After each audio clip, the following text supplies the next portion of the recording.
నమస్తే, welcome to special debate. జనరల్గా ఒక సాధారణ రైతు అంటే ఒక చిన్న రైతు ఒక చిన్న అప్పు తీసుకున్నా అంటే మినిమం ఒక 50,000 తీసుకుంటే వడ్డీతో సహా ముక్కుపిండి వసూలు చేస్తే బ్యాంకులు. అంతేకాదు, ఒకవేళ చెల్లించలేకపోతే అతని భూమిని కూడా స్వాధీనం చేసుకుంటాయి. మరి అదే సమయంలో వేల కోట్ల రూపాయల రుణాలు తీసుకుని తిరిగి చెల్లించకుండా ఉద్దేశపూర్వకంగా తప్పించుకునే కార్పొరేట్ కంపెనీలకు మాత్రం బ్యాంకులు మాఫీ చేసేస్తున్నాయి. ఇది సరైందేనా? కొన్ని ప్రత్యేక సంఘటనలు పారిశ్రామికవేత్తలకు ఇచ్చే మినహాయింపులు, రుణాల మాఫీలు పెద్ద చర్చనీయాంశంగానే మారుతున్నాయి. రీసెంట్గానే చూస్తాం, ప్రముఖ పారిశ్రామికవేత్త డాక్టర్ టి సుబ్బిరామరెడ్డికి 70% రుణమాఫీపై పెద్ద ఎత్తున చర్చ సాగుతోంది. అసలు ఈ ఆర్థిక నేరాలకు అడ్డుకునేదెవరు? ఈ లెక్క తప్పుతోందా? మనపై విశ్లేషించేందుకు ప్రస్తుతం మనతో జాయిన్ అవుతున్నారు బండారు రామ్మోహన్ రావు గారు, సీనియర్ రాజకీయ విశ్లేషకులు. నమస్తే రామ్మోహన్ రావు గారు. సతీష్ గారు నమస్తే. నమస్తే అండి.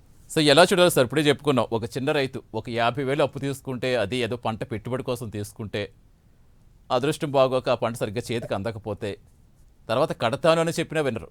అసలు కట్టే వరకు వెంటపడి వేధించి అసలు ఆత్మహత్యలు చేసుకునే దాకా కూడా కొంతమంది రైతులు వెళ్ళిపోవడం మనం చూస్తూ ఉంటాం. ఎట్ ద సేమ్ టైం ఒక స్టూడెంట్ కూడా తన లైఫ్ కోసం, తన ఫ్యూచర్ కోసం ఒక ఎడ్యుకేషన్ లోన్ పెట్టుకుని ఎక్కడికైనా వెళితే తన పరిస్థితి బాగా కట్టకలేకపోతే మొత్తం జీవితమే నాశనం అయిపోతుంది. సో ఈ స్థాయిలో మరి ఇన్ని చేస్తున్న బ్యాంకులు మరి ఇన్ని వేల కోట్లు, అసలు చెప్పడానికి కూడా మనకే ఆశ్చర్యం వేస్తుంది. ఇన్ని వేల కోట్ల ఎంత డబ్బు రుణమాఫీ చేస్తారా అని. మరి ఎలా చెల్లుతుంది వాళ్ళకి? సతీష్ గారు, మీకు అట్లా ప్రైమ్ 9 స్పెషల్ డిబేట్ ప్రేక్షకులకు నమస్కారం. మీరు అన్నది అక్షర సత్యం. అంటే సామాన్య రైతు గాని, ఒక విద్యార్థి గాని ఎడ్యుకేషన్ లోన్ తీసుకున్నా, వ్యవసాయం రుణాలు తీసుకున్నా కూడా వాళ్ళకి వ్యవసాయ రుణాలు మాఫీ చేస్తుంటే మాఫీ అంటున్నారు కదా. కానీ అదే కార్పొరేట్ లో తీసుకునేది రైట్ ఆఫ్ అంటున్నారు. రైట్ ఆఫ్ అనే పదమే వాడుతున్నారు, తప్పుడు భూత పదం వరంగా చెప్పండి. రైట్ ఆఫ్ అనే పదం వాడుతున్నామంటే వాళ్ళ హక్కు అవుతుంది. అది ఇక్కడ మనం మాఫీ అంటున్నారు, నిత్యం వేస్తుంటే మనమేమో కదా. కనుక ఫస్ట్ ఈ పదజాలను మాట్లాడాలి. రెండోది, బ్యాంకులు అంటే బ్యాంకుల సొమ్ము అంతా మనదే కదా సతీష్ గారు. మనలాంటి వాళ్ళు డిపాజిట్ పెట్టుకుంటే దాన్ని డిపాజిట్ దాన్ని చేసే పని ఏంటి? మనం ఆ 6% 7% పెట్టుకుంటే దాన్ని 12% 14% 15% మీద ఇంట్రెస్ట్ కి ఇచ్చి ఆ ఇంట్రెస్ట్ మీద బతుకుతాయి బ్యాంక్ ఉద్యోగులతో సహా. అందరూ అక్కడే బతుకుతారు కదా, ఇంక్లూడింగ్ లాభాలు కావాలి.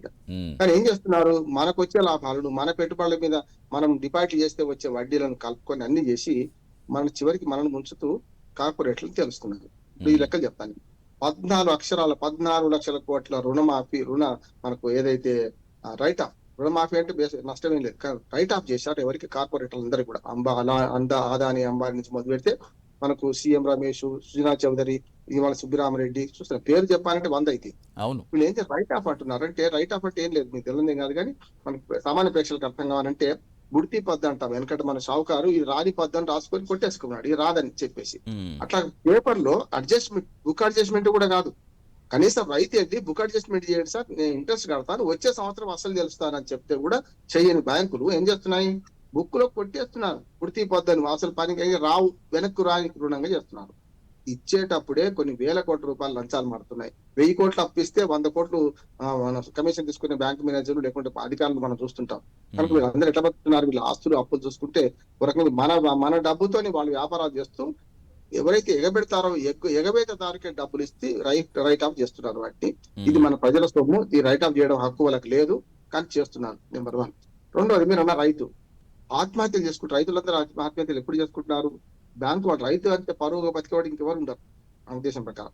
రైతు పరువుగా బతుకుతున్న వాడి తలుపులు ఊడబెట్టుకొని పోతుంటే ఇంటి ముందు వచ్చి కనీసం ఒక మాట బ్యాంక్ మేనేజర్ అంటే వాళ్ళు ఆత్మహత్య చేసుకున్న సందర్భాలు చూస్తున్నాం కదా. ఏ ఒక్క పారిశ్రామికవేత్త అయినా, ఏ ఒక్క ఎగవేతదారైనా ఆత్మహత్య చేసుకున్న సందర్భాలు చూసాం మనం, చూడలేం కదా. అసలు విదేశాల్లో విలాసవంతుల జీవితాలు గడుపుతున్నారు కదా. ముందు ఆత్మహత్యలు పక్కన పెట్టండి, అయితే ఇక్కడ బెంగ పెట్టుకోవడం పక్కన పెట్టండి. అసలు వాళ్ళు మళ్ళీ అవే పోస్ట్ మనం చూడటం ఫోన్ లో, మళ్ళీ నెట్ వేయించుకుని మళ్ళీ చూడటం, అంతే కదా. అట్లాగే గతంలో ఎప్పుడో యూపీఏ 1 గవర్నమెంట్ ఉన్నప్పుడు 72,000 కోట్ల రుణమాఫీ చేశాము రైతులకు అని చాలా ఘనంగా ఇప్పుడు కాంగ్రెస్ పార్టీ చెప్పుకున్నాం. 72,000 కోట్లు ఎక్కడ, 14 లక్షల కోట్లు ఎక్కడ చూడండి ఈ 10 ఏళ్ళలో చేసిన పని కదా. ఇది రైట్ ఆఫ్ చేసింది. అంటే ఇటీవల రుణమాఫీ 1 లక్ష 2 లక్షలు చేస్తే చాలా ఘనంగా చెప్పుకుంటున్నాయి కదా వీళ్ళు. రుణమాఫీ చేసిన రైతులకు పూర్తిగా చేయలేదు, తీసేది. కానీ తెలంగాణ విషయానికి వస్తే పైగా అవి ఎన్నికల హామీలు అంటారు, ఏదో రైతులకు ఏదో మేము చాలా ఉదారభావంతో ఇచ్చేస్తున్నాం అన్నంతగా చెప్తూ ఉంటారు. సంస్కరణలుగా మారిపోతున్నాయా ఆ కార్పొరేట్ కంపెనీలకి? మాఫీ రైట్ ఆఫ్ కావచ్చు, మాఫీ ఏదైనా కానివ్వండి, అదంతా ఒక ఆర్థిక సంస్కరణలో భాగమైపోతున్నాయా? ఆర్థిక సంస్కరణ కూడా ఉంది. ఆర్థిక దుర్మార్గం. అదే. ఆర్థిక సంస్కరణ అంటే మంచివి. నిజంగా చెప్పాలంటే మంచి పదం వాడారు. మీరు చాలా వైజ్ మ్యాన్ గనుక. అదే. నేనేమన్నా ఆర్థికంగా దుర్మార్గం చేస్తున్నారంటే మన డబ్బులతోని వ్యాపారం చేయడం వేరు సార్. నేనేమంటే సతీష్ గారు, మన వ్యాపారం చేయడం వేరు, లాభాలు సంపాదించుకొని. అది. కానీ అనర్హులకు అర్హత లేకున్నా సరే సూట్ కేసు కంపెనీలు పెట్టిన వాళ్ళకు, లేకుంటే వాళ్ళకు ఊరు పేరు లేని వాళ్ళకు డబ్బులు ఇచ్చి అవి ఎగ్గొట్టి ఇందులో వాటాలు పంచుకుంటున్నారు బ్యాంక్ అధికారులతో సహా, పై అధికారులు. ఇంకోటి ఏంటంటే బ్యాంకులకు డైరెక్టర్లు ఉంటారు. రాజకీయ పార్టీల నుంచి వాళ్ళు ఆల్రెడీ అపాయింట్ అవుతారు. రిజర్వ్ బ్యాంకు వేరే గానీ అపాయింట్ చేసేదంతా రాజకీయ పార్టీలకు సంబంధించిన వాళ్ళు అపాయింట్ చేస్తారు. అప్పుడు ఏమవుతుంది, ఆ డైరెక్టర్లతో సహా రుణం ఇచ్చేటప్పుడు ఇచ్చేయమని చెప్తే కింది స్థాయి మేనేజర్ 5% 2% తీసుకుంటే పై వాళ్ళకందరకు 10% 20% లంచాలు పోతున్నాయి. వాళ్ళేమో రైట్ ఆఫ్ చేసేస్తున్నారు. మనం ప్రజల నెత్తిన కూలుస్తున్నారు. ఇంకోటి చెప్తాను, మన డిపాజిట్ల సొమ్మే కదా, డిపాజిటర్ల సొమ్మును మునీనం చెప్పి డిపాజిట్లకు ఎగబెట్టే ప్రయత్నం చేస్తున్నారు. Yes. వాళ్ళ లాభాల్లో కనీసం పోతే వేరు, లాభాలు పోయిన తర్వాత బ్యాంకులు దివాళా తీసిన చూస్తున్నాం కదా. ఒకనాడు బ్యాంకుల జాతీయకరణ కన్నా ముందు ప్రైవేట్ బ్యాంకులు ఉండేవి. మనకు ప్రైవేట్ బ్యాంకులు జాతీయకరణ ఇందిరాగాంధీ గారు చేశారు 71 లో. ఆ తర్వాత బ్యాంకులు పుట్టగొడుగులాగా వచ్చేసినాయి. ఇవాళ ఏం చేస్తున్నాం, 4-5 బ్యాంకులు కలిసి నేషనలైజ్ బ్యాంకులన్నీ మెర్జ్ చేసుకుంటూ పోతున్నాం. మంచిది అంటున్నాం. మెర్జింగ్ అనేది ఏంటంటే కడవకైనా చాంతాడే ముంతకైనా చాంతాడే అని ఒక సామెత. ఇప్పుడు లోతులు నీళ్లు ఉంటే బావిలోకి ఇంత చిన్న ముంత కట్టినా అంతే చాంతాడు పడుతుంది, ఇంత పెద్ద బాణ కట్టినా అదే పడుతుంది కదా. ఇవాళ నిర్వహణ వ్యయం తక్కువ చేసుకోవాలని బ్యాంకులకి ఏమో ఆదేశాలు ఇచ్చి, బ్యాంకుల్లో సిబ్బందిని తక్కువ చేసి, కంప్యూటరీకరణ చేసి, లేకుంటే ఆర్టిఫిషియల్ ఇంటెలిజెన్స్ వాడుతూ ఇక్కడనేమో ఉద్యోగులను తక్కువ చేసుకుంటున్నాం. మంచిదే కాదంటలేదు. కానీ వచ్చే లాభాలు ఉద్యోగులను నెత్తికొట్టి, లేకుంటే డిపాజిటర్లు నెత్తికొట్టి ఎవరికి పంచుతున్నారు వీళ్ళు? వీళ్ళకి మొత్తం బుడిది పదులు కూడా. ఒక సుబ్బరామరెడ్డి వాళ్ళకి మనకు కనపడే వ్యక్తి. అవును. చెప్పారు కదా, అదాని, అంబానీ వీళ్ళందరూ కనపడరు. వాళ్ళ దగ్గర బోరు కూడా. అసలు బ్యాంకు మేనేజర్ కు ఆ రుణం తీసుకునే వాడికి సంబంధం లేకుండా ఇచ్చిన సందర్భాలు కూడా ఉంటాయి. పైనుంచి ఆర్డర్ ఇస్తే అవి డబ్బులు ఎటుపోతున్నాయో తెలుస్తలేవు. అదే ఇక్కడ ఎప్పటి నుంచో సామాన్యులకు అర్థం కానిది ఏంటంటే రామ్మోహన్ గారు, ఇప్పుడు సరే ఇందాక ఒక రైతు అనుకున్నాం, ఒక స్టూడెంట్ అనుకున్నాం, సరే పక్కన పెడదాం. కొన్ని వేల వ్యాపారవేత్తలు వ్యాపారం గురించే మాట్లాడుకుందాం. ఒక చిన్న వ్యాపారవేత్త వెళ్ళి లోన్ తీసుకుంటే 1,00,000 ప్రశ్నలు వేసి అసలు వాడు వ్యాపారం పెట్టేదానికంటే వాడికి డబ్బులు ఆస్తులు వెనకాల వాడికి తనఖా పెడితేనే ఇస్తామని చెప్తారు. పోనీ మనం ఒక ఇంటిలోనికి వెళ్తే మన ఇల్లు ₹1,00,00,000 అంటే ఒక 50 లక్షలు అప్పు కావాలంటే ఆ ₹1,00,00,000 ఇల్లు పెట్టుకుని మళ్ళీ ఎలా తీరుస్తావు, ఎలా ఇన్ని రకాల ప్రశ్నలు వేస్తే అసలు మనకి లోన్ అవసరమా అనే స్థాయికి తీసుకొస్తారు. మరి అలాంటిదప్పుడు ఇన్ని వేల కోట్లు అప్పనంగా ఎలా ఇచ్చేస్తున్నారు అసలు? అంటే పైనుంచి కింది నుంచి పై దాకా సార్ అందరూ దొంగలే, అందరు తిలా పాపం తలా పెడతాడు. బ్యాంక్ మేనేజర్ చివరి వాడంటున్నాను. పై దాకా బ్యాంకులు డైరెక్టర్ దాకా అందరికి సంబంధాలు ఉంటాయి. ఇటువంటి వాళ్ళు పోగానే రాజమర్యాదలు చేస్తారు, వాళ్ళకి ఇస్తారు. ఒక సామాన్య రైతు వచ్చి రుణం అడిగితే సామాన్య రైతు పక్కన పెట్టండి, మీరు అన్న చిన్న వ్యాపారం ముద్రా లోన్లు ఇస్తామని మోడీ గారు ఘనంగా చెప్తున్నారు కదా. ఎవరికైనా ముద్రా లోన్ పైరవి లేకుండా వచ్చిందా? కంపల్సరీ ఇంత. అంతెందుకు, ప్రతిసారి మనకు బ్యాంకర్స్ మీటింగ్ జరుగుతుంది. రాష్ట్ర ప్రభుత్వాలు మన ఆర్థిక మంత్రులు కూర్చుంటారు. చూస్తే రుణాలు వ్యవసాయానికి ఇంత ఇవ్వాలని టార్గెట్ పెడతారు కదా.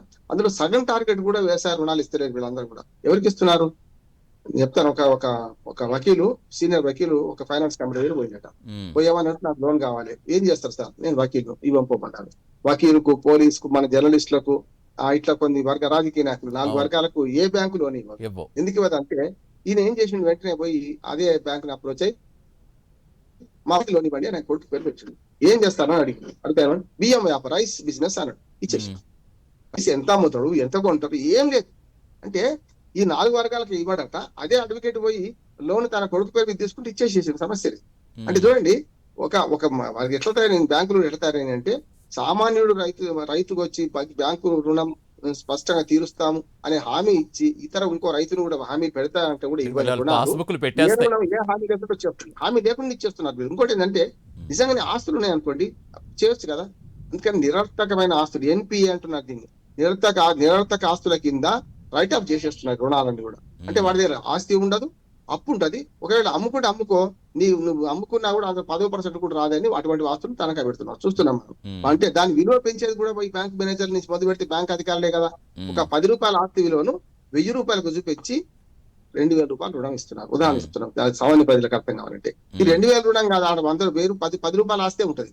₹10 ₹1,000 పెడుతున్నారు ఆస్తిని. వాళ్ళు అమ్మినా కూడా పోతుంది. అందుకని చూడండి, మీరు చాలా వరకు కార్లు వేలానికి వస్తాయి, లేకపోతే కొన్ని ఆస్తులు వేలానికి వస్తాయి. వీడు ఆస్తి మొత్తం వేలం వేసినా వాని అప్పులో 10% కూడా తీరని సంగతి చూసినాం. అంటే ఎవరిని బాధ్యత చేయాలి? నేను స్పష్టంగా చెప్తున్నాను. ఇవాళ కేంద్ర ప్రభుత్వం ఏం చేయాలంటే, ఏ బ్యాంక్ మేనేజర్ అప్పించిండో వాడు ఎక్కడైనా ఉండనియండి, బాధ్యత వాళ్ళదే అండి. అప్పుడు ఖచ్చితంగా సాధ్యం అవుతుంది. ఇప్పుడు అది లేదు కదా. ఇంకో బ్యాంక్ మేనేజర్ వస్తాడు, ఈయన మారుతాడు, ఇంకో దగ్గరికి పోతాడు, అక్కడ అప్పుడు మాత్రం అట్లే ఉంటుంది. మళ్ళీ ప్రెజర్స్ ఉంటాయి కదా. అక్కడ బ్యాంక్ మేనేజర్ తప్పైతే మళ్ళీ ఆ మేనేజర్ ప్రెజర్ పెట్టే వాళ్ళు కూడా వెనకాల మళ్ళీ ఎవరో ఉంటారుగా. ఉంటారు. ఇదంతా కనుక ఒక ప్రాసెస్ ఎవరైతే అంతే. సంతకం పెడతారో ఫైల్ మీద వీళ్ళకి ఉమ్, రుణం ఇవ్వాలి. ఇప్పుడు నేను మేనేజర్‌ను. అవును. నాకన్నా రీజనల్ మేనేజర్ ఉన్నాడు. అంతకంటే ముందు జోనల్ మేనేజర్ ఉన్నాడు కూడా. అప్పుడు ఏం చేయాలి? ఉమ్, ఈ జోనల్ మేనేజర్ మీద, రీజనల్ మేనేజర్ మీద బాధ్యత పెట్టాలి. మీరు ఆ రుణం రికవరీ కాకపోతే మీది బాధ్యత అని. అప్పుడు ఖచ్చితంగా కొంచెం బాధ్యత ఉంటది కదా అంటున్నాను. ఎస్, అంటే ఖచ్చితంగా. రైతుకి ఇచ్చేటప్పుడు ఏమో సవా లక్ష ప్రశ్నలు వేస్తారు. నేను అన్నట్టే. ఒకరు పోతే ఒక ఉద్యోగం నేను కేవలం ఓ వ్యాపారం పెట్టుకుంటా అంటాడు ఒక యువకుడు. ఉమ్, ఏమంటున్నానంటే సవా లక్ష ప్రశ్నలు వేసి దీనికి ఎంత లాభం వస్తుంది, ఎంత నష్టం వస్తుంది అని అడుగుతున్నారు కదా. డీటెయిల్డ్ ప్రాజెక్ట్ రిపోర్ట్ ఇచ్చిన వాళ్ళకి కూడా రుణాలు దొరుకుతలేవు ఇవాళ. ఓ నిరుద్యోగులు పోయి ఒక పలానా ప్రాజెక్ట్ పెట్టుకుంటాం, అవును. వైబిలిటీ ఉంది సార్ నిరూపించిన బ్యాంకు మేనేజర్లు అసహాయత వ్యక్తం చేస్తున్నారు. మేము ఇవ్వలేం బాబు అంటున్నారు. ఎందుకంటే ఈ డబ్బులని వీళ్ళకి ఇవ్వడానికి సరిపోతలేవు. కనుక ఎక్కడి నుంచి వస్తాయి? మళ్ళీ ఆ డబ్బు లాస్ అంతా కూడా ఎవరి మీద వేస్తున్నాం? మన అందరి డిపాజిటర్ల మీద పడుతుంది. మన ఆ ఎస్, నష్టం అంతా నేను మన అదే మీద పడుతుంది అడగబోతున్నా కదా. ఇప్పుడు మిమ్మల్ని. ఇప్పుడు నాన్ పెర్ఫార్మింగ్ అసెట్స్ ఎన్పిఏ పేరుతోటి ఇవన్నీ సరే రద్దు చేసుకుంటారు, ఏదో ఒకటి చేసుకుంటున్నారు. చేసుకున్నాక మళ్ళీ ఆ భారం అంతా ఎవరి మీద? ఇప్పుడు మనకి ఇమ్మంటే మనకి ఎవరు? మనల్ని బ్యాంకుల చుట్టూ తిప్పుకుంటారు, మనకి ఇవ్వడం అనేది అక్కడ ఉండదు. పైగా వాళ్ళకి మాఫీ చేసిందో, వాళ్ళకి రైట్ ఆఫ్ చేసిందో, మళ్ళీ ఆ భారం మన మీదే ఆ పన్నుల రూపంలో. తాగే ఎందుకు ఇవన్నీ? వాళ్ళందరూ తాళ్ళ ఇది పనులు ఇది అన్నట్టు మరి సామాజిక మనం న్యాయంలో డిపాజిట్ కనిపిస్తుందా చేసుకొని వాళ్ళకి? నష్టపోవాలి. మనమే డిపాజిట్ చేసుకుని మనమే నష్టపోతున్నాం సార్ ఉమ్. ప్రతిసారి. ఎస్ సార్, అదే అంటుంటే ఇంత దారుణంగా చేస్తున్నప్పుడు ఇప్పుడు ఇదే మాఫియో ఇదో రైట్ ఆఫ్ మరి ఈ సామాన్యులకు ఎందుకు వచ్చినట్లేదు? చిన్న వ్యాపారులకో సామాన్యులకో వర్తించింది వాళ్ళకి ఎలా వర్తిస్తుంది? మరి ఎక్కడే పాటించిన చట్టం న్యాయం అక్కడ ఎలా పాటిస్తున్నాయి? అంటే జాతీయ బ్యాంకులో ఇవి జరుగుతున్నాయి సతీష్ గారు. మామూలుగా హెచ్డిఎఫ్సి వండి లేకుంటే ఇంకేదైనా సరే ఐసిఐసిఐ బ్యాంక్ వండి వాళ్ళకి ఎందుకు జరుగుతలేవు? ఈ పర్యాలు నడవే వాళ్ళ దగ్గర. వసూలు కాకపోతే బ్యాంక్ మేనేజర్ బాధ్యత వహిస్తాడు, వసూలు కాకపోతే వాళ్ళ పై అధికారులు బాధ్యత వహిస్తారు. కనుక ఇక్కడే రెండు ఉన్నాయి కదా. ప్రైవేట్ బ్యాంకులు కూడా ఉన్నాయి. ప్రైవేట్ ఉమ్, బ్యాంకులు వాళ్ళు అట్లా చేస్తున్నారు ఎక్కడైనా? అవును. నూటికి 90%. అందులో కూడా ఇప్పుడు రాజకీయాలు మొదలైనట 5% 10%. కానీ ఉమ్, మిగతా జాతీయం చేయబడే బ్యాంకులు, నేషనలైజ్ బ్యాంకులకు మాత్రం ఇది జరుగుతుంది. అందుకని ఏం చేశాం మనం? డిపాజిటర్లు అందరం కూడా ప్రైవేట్ బ్యాంకుల వైపు వెళ్తున్నాం. అందులో కూడా మళ్ళీ గోటాలా ఉంది చూస్తున్నాం. ప్రైవేట్ బ్యాంకులు ముంచిన సందర్భాలు చూస్తున్నాం కదా మనం చాలా వరకు కదా. ప్రైవేట్ బ్యాంకుల వాళ్ళు ముంచుతున్నారు.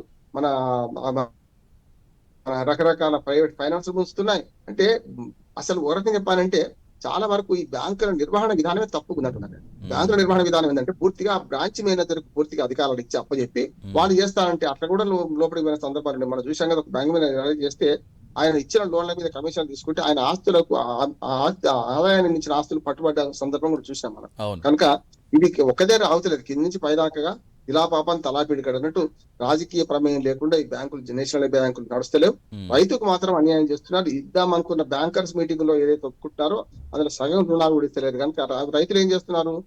బ్యాంకులో అయితే 12% ఇంట్రెస్ట్ రావచ్చు. నేను డిఫెన్స్ అడ్వకేట్ చాలా ఉమ్, బ్యాంక్ కేసులు చేశాను. అయ్యా మీరు రుణమాఫీ పక్కన పెట్టండి, కనీసం ఇంట్రెస్ట్ తీసేయండి, వాయిదాల మీద కడతా అంటే కూడా ఇవ్వరు కదా. నేను కోర్టుకి వెళ్ళి కోర్టులలో ఈ రైతుల పక్షాన వాదించి చాలా వరకు రైట్ ఆఫ్ చేయాలంటే రైట్ ఆఫ్ కాదు, వన్ టైం సెటిల్మెంట్ ఉమ్. ఒప్పించి సందర్భం. తీర్చలేని వన్ వాళ్ళకి. టైం సెటిల్మెంట్ కూడా రైతులన్నా 50% కడుతున్నారు ఉమ్, కొన్నిసార్లు. కానీ ఉమ్, ఈ కార్పొరేటర్లు కట్టరు కదా. 50% కాదు, మొత్తం ముంచుడే కదా. అందుకని ఎవడైతే నిజాయితీగా అప్పు తీసుకొని చెల్లిస్తామనుకుంటే వాడు ఆత్మహత్య చేసుకోవాల్సి వస్తుంది. ఉమ్, ఎవడైతే అప్పు తీసుకొని ఉద్దేశపూర్వకంగా తీసుకున్నప్పుడే నేను కట్టాను అనుకున్న వాడికి ఇది జరుగుతుంది. ఉమ్, ఇంకోటి పరపతి విధానం దెబ్బతీసే చర్య కూడా ప్రభుత్వాలు చేస్తున్నాయి సతీష్ గారు. ఇది కూడా మాట్లాడుకోవాలి మనం. ఉదాహరణకు నేను ఏమంటున్నానంటే రైట్ ఆఫ్ కూర్ను దీనికి ముడిపెట్టి ఉమ్. ఇవాళ రైట్ ఆఫ్ చేస్తున్నా, రైతులకు ఇస్తే తప్పలేదు, రైతులకు రుణమాఫీ చేస్తే ఏం తప్పు అంటున్నారు. కాదు, రైతుకు పెట్టుబడి ఇవ్వండి. నేను అందుకని ఎస్. చెప్పిన కేసీఆర్ ప్రవేశపెట్టిన రైతు బంధు కరెక్ట్ అన్నాడు. ఇవాళ రైతు భరోసా కరెక్ట్ అంటున్నారు. ఎందుకంటే పెట్టుబడి సాయం ఇచ్చినప్పుడు వీడు షావుకారు దగ్గర పోవాల్సిన అవసరం లేదు కదా. అవును. ఎకరానికి 5,000 10,000 బిచ్చమించినట్టు కాదు, ఎకరానికి 20,000 ఇవ్వండి. కానీ అది కౌలు రైతులు ఎవరైతే నిజంగా వ్యవసాయం చేస్తున్నారో వారికి ఇవ్వండి అంటున్నారు. ఇప్పుడు ఏమైంది? ధనవంతులు రైతు బంధువులు ధనవంతులు అనుభవించారు. కనుక ఎప్పుడైతే ఇటువంటివి అంటే మనకు పరిష్కారాలు ఉన్నాయి. లేకపోతే అంటే ఇప్పుడు ఇది ఎంత చెప్పినా గుడుగుడు కొంచెం గుడ్డే రాయం అంటే బ్యాంకులు తప్పు చేస్తున్నారు, మన రైట్ ఆఫ్ చేస్తున్నారు, కార్పొరేట్లు లాభం చేస్తున్నారు కదా. ప్రభుత్వాలు ఏం చేయాలంటే రూట్ మార్చాలి. ఏం ఎస్. మార్చాలి? ఉదాహరణకు పండిన పంటకు ధర రావాలంటే ఎవరైతే మార్కెట్ తీసుకొచ్చి అమ్ముతారో వాళ్ళకి 500 రూపాయలు బోనస్ ఉంది అనుకోండి. ఇప్పుడు కాంగ్రెస్ ప్రభుత్వం చేసింది మంచిది అంటున్నారు. 500 రూపాయలు బోనస్ వస్తలేదు అంటున్నారు. కానీ ఎప్పుడైతే అమ్మేవాడే కదా పండించేవాడు. ఇప్పుడు ఒక యజమానికి రైతు బంధు పోతే డైరెక్ట్ యజమానికి పట్టేదారికి పోతుంది. కానీ అదే రైతు కనుక మార్కెట్ తీసుకొచ్చే సన్న వడ్లకు 500 రూపాయలు బోనస్ అన్నారు అనుకోండి. పండించేవాడు రైతు తీసుకొస్తారు కానీ పండించేవాడు లాభం అవుతారు. అంటే అంతిమంగా ఇవాళ ఆంధ్రప్రదేశ్ లో అయితే కౌలు రైతులు 90% కౌలు రైతులు వేస్తారు. నేను ఎంత తిరుగుతాను వ్యవసాయదారులు నేను కూడా. తెలంగాణలో కొంచెం తక్కువ. అంటే కౌలు రైతులు 30-40% మించారు. మిగతా వాళ్ళకి చిన్న కమతాలు కానీ 1 ఎకరా 2 ఎకరాలు వాళ్ళు చేసుకుంటారు. ఉమ్, ఇటువంటి వాళ్ళకి ఏమో రుణం మనకు రైతు బంధు లాంటిది కరెక్ట్. ఆంధ్రలో వ్యవసాయానికి అయితే మాత్రం ఖచ్చితంగా వాళ్ళకి ఎవరైతే పండిస్తున్నారో వాళ్ళ పంటకు సరైన ధర రావడం ముఖ్యం. అప్పుడు మాత్రం డెఫినెట్గా అండి. సాధ్యమవుతుంది. ఎందుకంటే రైతుల ముసుగులో మోసం చేసే వాళ్ళు పట్టుకోవడంలో తప్పులేదు. కానీ దేశానికి వెన్నెముక రైతే అనుకున్నప్పుడు ఆ రైతే పట్టడి అన్నం మనకు పెడుతున్నప్పుడు డెఫినెట్గా రైతుకి ఏం చేసినా సరే అందరూ స్వాగతించాలి, అందరూ ఎంకరేజ్ చేస్తూ ఉండే విధంగా ఉండాలి. కానీ డెఫినెట్గా దానికి నిజంగా పెడుతున్నారంటే ఇంక వాళ్ళు ఏమన్నారో తెలియదు. మరి వాళ్ళ పేరు చెప్పుకుని ఇలా తినేస్తుంటే మరి వీళ్ళు ఏం చేయలేకపోతున్నారు. ఎస్ అంటే అదే సార్ ఇప్పుడు మనం ఇంకొక మాట్లాడుకుంటే ఇప్పుడు ఏదైతే ఈ రుణమాఫీలు అనుకుంటున్నామో లేదా రైట్ ఆఫ్లు అంటున్నారో, ఏదో రుణమాఫీ కాదు అదే ఈ కార్పొరేట్ మాఫీలు అంటున్నాము లేదా ఈ రైట్ ఆఫ్లు అంటున్నాము. నిజంగా ఇప్పుడు ఇదంతా చేసేస్తే ఇది ఎవరికి నష్టం? ప్రజలకా, ప్రభుత్వానికా, మనకి బ్యాంకింగ్ వ్యవస్థకా? బ్యాంకులు నమ్మి మనం మోసపోతున్నాం. బ్యాంకులు నమ్మి అందుకని చాలా వరకు ప్రైవేట్ బ్యాంకుల వైపు మనం వెళ్ళడానికి కారణం ఏంటంటే అక్కడ ఇంత పెద్ద ఎత్తున కుంభకోణాలు లేవని పోయిపోతున్నాం. అందుకని చూడండి చాలా వరకు మనకు నేషనలైజ్ బ్యాంకులు అన్నిటి కూడా సర్వీసెస్ కొన్ని గవర్నమెంట్ సర్వీసెస్ వాడుకుంటున్నాం మనం మ్మ్. అంతే. అంటే డైరెక్ట్ గా ఇప్పుడు మీకు ఇటువంటి వాళ్ళ దొరుకుతున్నాయి. ఉదాహరణకు కార్ లోన్ ఏమో 9%, 8.5% కార్ లోన్ తీసుకుంటే, మ్మ్. ట్రాక్టర్ లోన్ 12% వడ్డీ వసూలు చేస్తున్నారు సార్. చూడండి ఇందులో కూడా మనకి వివక్ష. ఇప్పుడు సతీష్ గారు కార్ లోన్ తీసుకుంటే 8.5% మ్మ్. ఇంట్రెస్ట్, ట్రాక్టర్ వ్యవసాయానికి అనుకొచ్చేది కదా 12% ఇంట్రెస్ట్. మ్మ్. వివక్ష లేదంటారా? ఇంకా ఇప్పుడు ఇవాళ యాంత్రీకరణ పెరిగిన తర్వాత రైతులకైతే చాలా యంత్రాలు వచ్చేసినాయి. మీకు నాటు ఇప్పుడు యంత్రము, కలుపు జిఎస్టీ యంత్రము. సంస్కరణలు పెట్టిన తర్వాత ఏదో ట్రాక్టర్ భాగాలు విడి భాగాలు వీటి మీద ఏదో మొత్తం తీస్తున్నట్టున్నారు కదా. మొన్న మొన్న మొన్న ఎస్, ఈ వేళ నుంచి అమల్లోకి వచ్చినాయి కదండి. అది మొన్న మంచిది. కానీ అవును. నేను లోన్ అంటున్నాను, బ్యాంకర్ల గురించి మాట్లాడుతున్నాను ఎస్. కనుక ఇదే బ్యాంకర్లు ఇంటి లోన్ అంటే ఇంటికి రుణం తీసుకున్నా 9% లోపట్టే, అవును, కారు ఇంట్రెస్ట్. రుణం తీసుకున్నా 8.5, 9 బ్యాంకు 9% లోపల ఇస్తున్నారు. అదే రైతులు తాము వ్యవసాయ పనిముట్లు కొట్టడానికి 12% వడ్డీ తీసుకుంటున్నారు కదా అంటున్నాను. ఎస్ ఎస్, అది వడ్డీలు దుర్మార్గం ఎంత కదా. కరెక్టే. దీన్ని ఎందుకు తగ్గించారు? ఇవాళ వాళ్ళకేమో 6% కూడా ఇస్తున్నారు సార్. నేను యాక్చువల్గా ఏమైందంటే నేను ఒక మాట చెప్తాను. నేను బ్యాంకర్స్ వ్యతిరేకమైన కేసులు చాలా చేసిన కనుక బ్యాంకులు రిజర్వ్ బ్యాంక్ నుంచి అప్పు తీసుకుంటాయి. జనరల్గా ఏం చేస్తారంటే మన డిపాజిట్ సరిపోయినప్పుడు రిజర్వ్ బ్యాంక్ నుంచి అప్పు తీసుకుంటాయి. రిజర్వ్ బ్యాంక్ ఏం చేస్తుంది? 4% వడ్డీతో ఇస్తుంది రిజర్వ్ బ్యాంక్.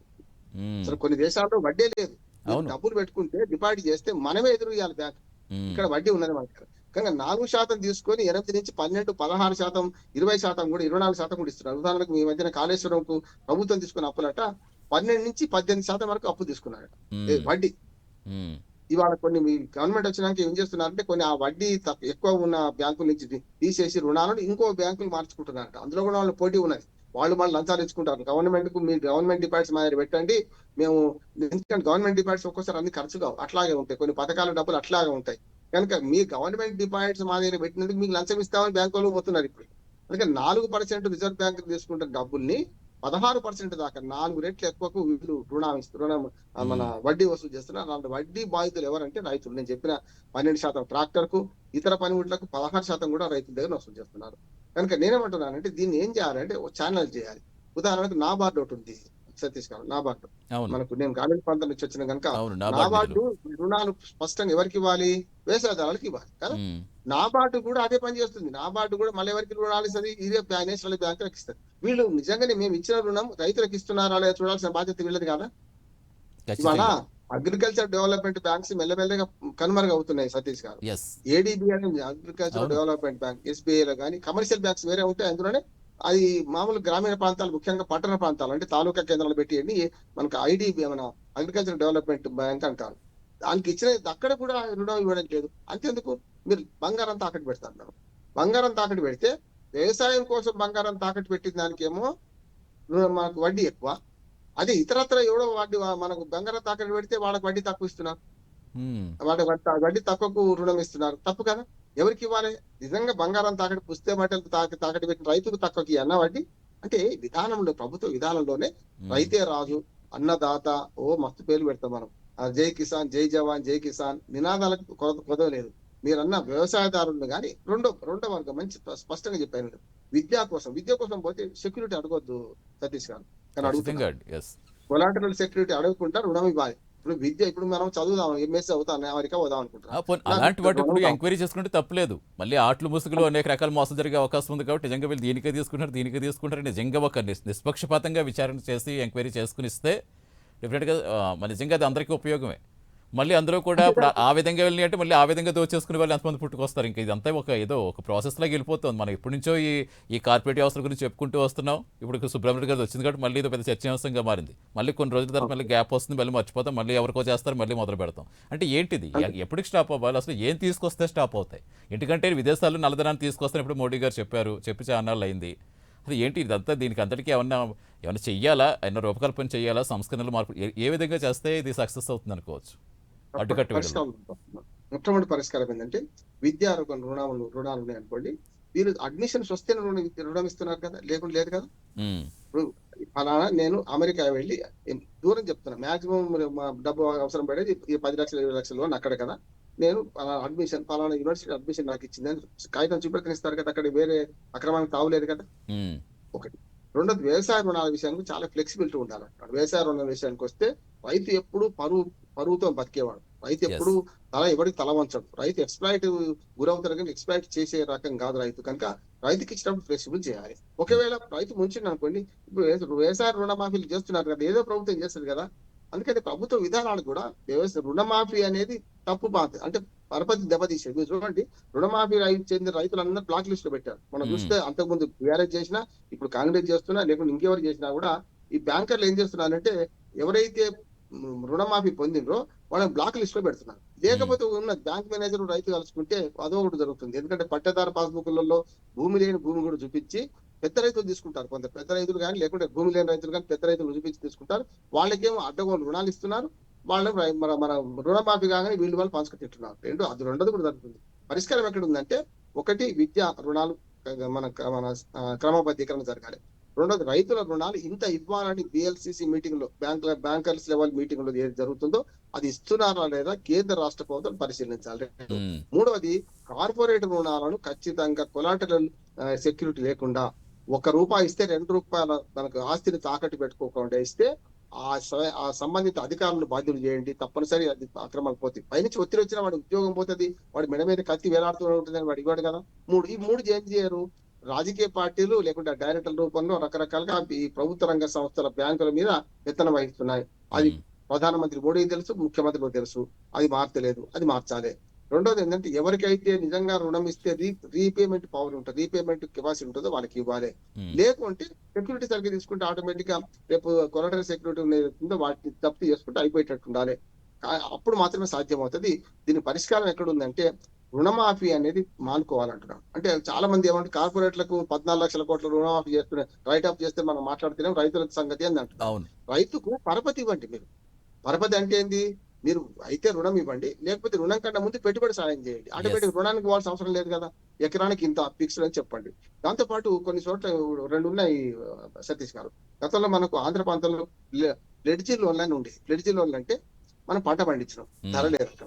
ధర లేకపోతే ఏం చేస్తారంటే, దాన్ని గవర్నమెంట్ గోదాములో పెట్టుకొని సర్టిఫికేట్ తీసుకొని అది కోల్డ్ స్టోరేజ్, కొన్ని కూరగాయలు, కొన్ని బెల్లము, చింతపండు ఇట్లాంటి కోల్డ్ స్టోరేజ్ పెట్టాలి. పెట్టినప్పుడు సర్టిఫికేట్ తీసుకొని ఆ సర్టిఫికేట్ కనుక బ్యాంకులో తాకట్టు పెడితే ప్లెడ్జీ లోన్ ఇస్తారు. ప్లెడ్జీ లోన్ సిస్టమ్ అయిపోయింది. నా చిన్నప్పుడు చూసామండి, ప్లెడ్జీ లోన్ అనే సిస్టమ్ అయిపోయింది. మరి దుర్మార్గంగా బ్యాంకులకు తప్పు చేసినట్టు వీళ్ళందరూ కూడా. రెండోది ఏముందంటే, పెట్టుబడి భూమి అనేది ఇప్పుడు రేటు పెరుగుతుంది కదా సతీష్ గారు, పరిష్కారం చెప్తున్నారు. భూమి వాళ్ళ ఇక్కడ పోయిన రాష్ట్రంలో, తెలంగాణలో అయితే 20 లక్షల రూపాయలకు తక్కువ. మీ వాయిస్ మ్యూట్ పడినట్టుంది చూడండి. ఇవాళ రాష్ట్రంలో 10 లక్షల కంటే తక్కువ ఎక్కడ భూమి రేట్ లేదు. అవును, మీరు అడవి పోయినా సరే. అవును, వీళ్ళు ఏం చేయాలంటే 10 లక్షల రుణం ఉంది, 10 లక్షల ఆస్తి ఉన్నది, దీన్ని తాకట్టు పెట్టుకోండి. గతంలో ఎల్ఎంబి బ్యాంక్ అని ఉండేవి, అంటే ల్యాండ్ మార్టిగేజ్ బ్యాంక్స్ అని ఉండేవి, తీసేసి ఉన్నాయి. ఇప్పుడు వాళ్ళు ఏం చేయొచ్చు అంటే, 10 లక్షలు ఆయన విలువ, భూమి విలువ, దానిలో మాక్సిమం 2 లక్షల రూపాయలు, అంటే నేను 150 అంటున్నా. ఖచ్చితంగా ఎస్ డెఫినెట్ గా అండి. అంటే పరిష్కారం మనసుంటే మార్గం ఉండదు సతీష్ గారు. మనసు లేదు. సమస్య ఏంటంటే, రైతుల పట్ల రకరకాల భావోద్వేగాలు రెచ్చగొడతారు. అన్నిటికంటే రైతులు సంఘటితంగా కాకపోవడం సమస్య. ఇప్పుడు కార్పొరేట్లు ఏమో వాళ్ళు డబ్బుతో లంచాలు ఇచ్చి కొనుక్కుంటారు, రైతులు అట్లా కొనలేరు. రైతులు 2 రకాలు ఉన్నారు. కుల సంఘాలు ఉన్నాయి, పంటల పరంగా సంఘాలు వేరు ఉన్నాయి, రాజకీయ పార్టీల పరంగా సంఘాలు వేరుగా ఉన్నాయి. వీళ్ళందరూ ఏకమవుతలేదు. అంటే రైతుల ఏకత్వం లేకపోవడం వల్ల, రైతులు ఇన్ని రకాల భిన్నంగా చీలిపోవడం వల్ల వస్తున్న సమస్య ఇది. రైతులు కనుక సంఘటితమైతే, రాజకీయ పార్టీలను శాసించగలిగితే, అప్పుడు అన్నదాతలకు ఈ బార్గెనింగ్ కెపాసిటీ వస్తుంది. వాళ్ళ ఓటు బ్యాంక్ రాజకీయాల నుంచి కార్పొరేట్లు ఎట్లా శాసిస్తున్నారు ప్రభుత్వాలను, వీళ్ళు కూడా శాసించగలిగే స్థితి వచ్చినప్పుడు సాధ్యమవుతుంది. అది కలే అనుకుంటున్నాను, కానీ గడ్డిపోచలు ఏకమైతే ఏనుగును బంధించినట్టే రైతులు ఏకమైతే ఈ బ్యాంకర్ల ఆటను కట్టించవచ్చు. మాకు లోన్ ఇవ్వకుండా మీరు ఎవరికి ఇచ్చిన తప్పు అని చెప్పి రాజకీయ పార్టీల ద్వారా ఒప్పించి ఇవాళ రుణమాఫీ కాదు, మాకు పరపతి విధానం పెంచమని చెప్పి వాళ్ళు డిమాండ్ చేయొచ్చు, అప్పుడు పరిష్కారం జరుగుతుంది. డెఫినెట్గా మీరు చెప్పినట్టు, ఎందుకంటే ఇన్ని వేల కోట్లు లక్షల కోట్లు మాఫీలను వింటుంటేనే వామ్మో అనిపిస్తుంది. నిజంగా ఇలాంటి వాటితోటి దీంతో ఎంతమంది విద్యార్థుల భవిష్యత్తు తీర్చిదిద్దచ్చు, ఎంతమంది రైతుల కుటుంబాలు నిలబెట్టచ్చు, ఇంకా దేశ ఆర్థిక స్థితిని ఇంకా ఏ స్థాయికి తీసుకెళ్లొచ్చు. డెఫినెట్గా సార్, డెఫినెట్గా ఆ దిశగా అడుగులేని మనం కోరుకుందాం. Thank you Rammohan garu, thanks for joining in debate అండి. ఇది ఇవాల్టి special debate. Keep watching Prime nine news. నిజం ఇదే మైస్.